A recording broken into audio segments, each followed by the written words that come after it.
Welcome, ladies and gentlemen. Today we will be doing what was formerly thought of as the unthinkable in Darktide. Wait a minute, if it was thought of as the unthinkable, it's whatever, I'm bad at writing. We will be learning about responsibility and how to help others. Now, I'll be real, I deceived you with the title just a little. It's not about babysitting, it's all about supporting in general, not hand-holding. Today is about caring, not carrying. That was terrible. I'm gonna have to drink to forget that. But anyway, we will be discussing builds and actions that amplify your teammates' effectiveness. If you do all the work for somebody, that's not support, that's just making them unemployed. And let's get this out of the way early. Support in Darktide is not glamorous. It is most certainly not for the faint of heart. It will feel at times as if your teammates are trying to make your existence a waking nightmare. But you must remain like a rich parent to their failure of a child. You keep enabling them until they end up dead in someone's infinity pool surrounded by throw-up and empty Ziploc bags. I don't think we have to get too deep into why supports do their jobs, since you've already showed an interest simply by clicking this video.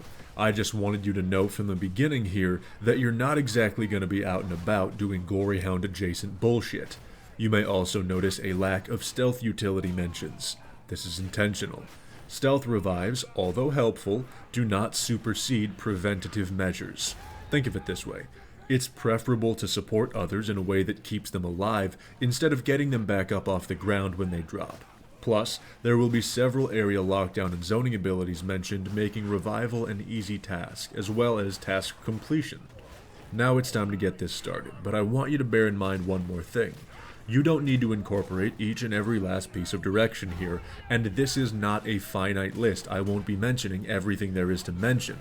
Employing these things intermittently will be good enough. First to the party is love for the Ogryns. Now, just like your grandpa probably told your ass when you stood in front of the TV for too long, you make a better door than a window, son. You understand what that means? It means I'm gonna need you to start getting in the fucking way. Like a bleach blonde mother-in-law who doesn't feel like she's getting enough attention, you need to become a problem and ceaselessly annoy everybody. If someone is on an objective, put them in your shadow and keep them there until they are done. If people are trapped in a corner, part the Red Sea so that they have a path out. Your main goal is not to blow up and then act like you don't know nobody. It's to kick the fuck out of these stank-ass rotting flesh babies until you are very, very acquainted with the sound of your foot hitting bare teeth. Throw the enemy around and get all eyes upon yourself so that your tiny teammates have an easier way of not sucking. This is by far and away the most fuck you pay me kind of support that I'm going to be speaking about today. The tools for the job, just like my ex, can be pretty goddamn flexible, but bring the shield with you. And before I forget, if you weren't aware, you can repeatedly do the heavy shield punch if you press block very quickly after it makes contact, resetting the animation. I personally do the punch and pimp slap combo myself, but that's just because I'm dope like that. Anyway, perks are generally going to be focused on building armor, impact, and heavy striking. Dealer's choice on which ones you invest in the heaviest. Pressing the fight is what will keep you alive. Actually, you're vulnerable when you're not surrounded by little fuckers because you aren't building armor back off of punching them in the face. That's why I suggest the active skills of Bull Rush or Taunt. Bull Rush closes distance and punches a hole in the enemies for your team. Taunt will make everything turn to attack you, so you can get your armor off of punching, nearby teammates get a breather, and it can also be tweaked to make all taunted enemies take more damage. So yeah, Augie is going to play like a bullet sponge doubling as a bulldozer on his off days. Vets are up next, and they are straight up babysitters to a bunch of hyperactive children. Let me see what you have. No! You let them wear themselves out by doing their own thing because you just cannot be asked to entertain them. But you do still come running when you hear the little fuckers being quiet for too long because you know something's wrong. This is the best choice for people who want to maintain their autonomy. If you want to help and make saves without necessarily sacrificing your strengths, work on this. You play however you want while maintaining a semi-vigilant watch over your pet dipshits. When they begin panicking like a fish in a cardboard box, sprint up and shout away the pain. You should be constantly keeping an eye out for these kinds of situations to arise. Once again, the requirements are very much flexible, but there are a few staples we need to mind. For perks, do not just get Voice of Command, you need to get the upgrade to provide additional armor to teammates. It's what qualifies this as a support ability to begin with. You're also going to want cooldown reduction on specialist kills because it's just a nice thing to have. I would also suggest some fashion of a melee weapon with a fast movement speed. In most instances, you're gonna find me advocating for more speed, and now that I say that out loud, this must be what Max Jacobson felt like. That's a meth joke. He gave meth and animal blood injections to Marilyn Monroe and John F. Kennedy. Among other people. I mean, I don't want to single them out, but they're not exactly here to complain. Now, I don't think they knew what all was in there, but I can't say for sure. I mean, Marilyn would overdose anyway, so I doubt she would be very concerned, and Kennedy, well, he didn't exactly have the chance to succumb to such a thing. At least he got his chronic headaches resolved. A bit overkill if you ask me, but, you know, whatever. Zealots are on deck now, and they have got the emergency button. Let's take a second to unpack that. You're going to be using Chorus with Zealot similarly to how you use Veteran. However, it's going to take about twice the cooldown time as the Veteran's ability and provide similar effects. So why would you bring it along if it's seemingly a less effective ability?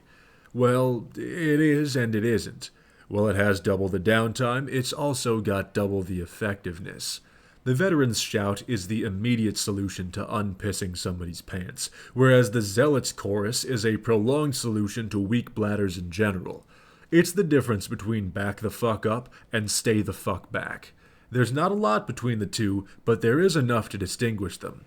Chorus is used in situations to hold various targets still for relatively long time frames, in addition to strengthening your teammates. The most difficult part to balance tends to be waiting for the perfect time to use the ability, so I just suggest not doing it. Obviously, I'm not saying never use Chorus, it's a useful ability, otherwise it would not be in this video. So what does that mean? Well, it means if you can expect to find yourself in a close quarters environment, well then by all means keep that ability just in case. But most other instances where there's no incredibly dangerous situation at hand, well, use it. Pack of Crushers, use it. Chaos spawn nearby, use it. Boss fight but only half the team is injured, fuck it, use it. Want to keep someone safe while they do the objective, use it. It's better to get a few pretty good uses out of a Chorus in 5 to 10 minutes than one very good use. Why? Well, mostly because the very good use often doesn't even present itself. I'm not saying waste it as soon as it's off cooldown, but don't be afraid to use it. If you can use a little bit of foresight and identify, well, this is going to be a fucking problem to any degree, start dealing with it immediately. The moment you are on the back foot, pop the ability and have your team finish the job. Pretty much everything in this build is dealer's choice, but I would advocate upon bringing the corruption cleansing perk. It just helps out folks who made some mistakes along the way. Finally, we end on the based and schizophrenia-pilled lunatics that are the Psykers. There's more guidelines here than on any of the others. Smite, Psychic Walls, Empowered Psionics, and Reduction in Peril are going to be your best buds here. You will be functionally immortal, apart for when bosses and those little green-covered nut fondlers begin to arrive. If that's the case, watch out for the green dogs and the green mutants, otherwise you'll just be fine if you back up. I must now prepare you for the way that some jabronis are going to take issue with your smite usage. There are two directions. One is a numbnuts who doesn't know any better, thinking it's ineffective. They are unaware of how psionics damage boosts you into a lightning pole in the middle of a stormy recess at a daycare. The others will be stat-maxing vanilla midgets who hate that the game can become slightly easier just by you existing. It is what it is. The first, well, you obviously don't listen to, and the second, you don't really need to worry too much about because they're busy screaming in havoc because they got hard stuck on 30, but they staked their ego on reaching 40. There's nothing wrong with being stopped up on difficulty, by the way. There's just something wrong with being a general prick about it. It's your boat. You can sail wherever the fuck you want. What do I care? Anyway, here's how you use Smite when you're completely overrun. Slash grunts until you have a stack of empowered psionics. Angle yourself in a fashion that all of the enemies are in front of you, typically back to a solid surface works well. Throw a wall at your feet, charge up the lightning, and let it rip, then hold for maximum peril. All of the fleshy fucks like hounds and grunts will die 4 seconds in. Everything else is going to get ripped to shreds by your team because you're holding heads still while they're fucking them like your P. Diddy's henchmen. Now that is DEFCON 5, chips are down, we are fucked kind of smite usage. You're usually going to be a lot more chill. The majority of the time, you're kicking your feet up in the back of the class while still somehow playing the role of a conductor. After all, you are the only person here who can effectively freeze time. In addition to that, you get to observe the entire battlefield and everybody's positioning. If someone gets pressed a little too hard, well then go ahead and manufacture some breathing room for them. If you hear bursters, electrify and shove them away before they pose a threat, or just chain lightning into their general area. It'll usually find and blow them up. When you hear certain noises, like a mutant or a hound group incoming, get people to hunker down around a wall to stop the charges. If there's a long corridor with ranged units at one end, there's another shield opportunity right there. Same goes for blocking off snipers. Walls will recharge themselves pretty quickly, so you can get away with using them fairly often. But why walls over dome, you may ask? Well, because walls block range, they block specials, you get to, you can place them more specifically, and they're not that hard to position around if you aren't a stupid nutsack. Plus, again, you basically freeze time, so melee units are handled if not instantly turned to dust. And there you go, a series of ways that you can play different classes and provide support for whatever reason you may want to. Could be that you wanted a more relaxed gameplay loop, maybe helping people up felt better than knocking them down, whatever the case. Feel free to leave your 2 cents as to how you help others in the comments. I could have kept going, but this video is already long enough. If you're looking for people to coordinate with, and you're old enough, I got a Discord server linked in the description for you. If not, I appreciate you hanging around anyway. Have a good one.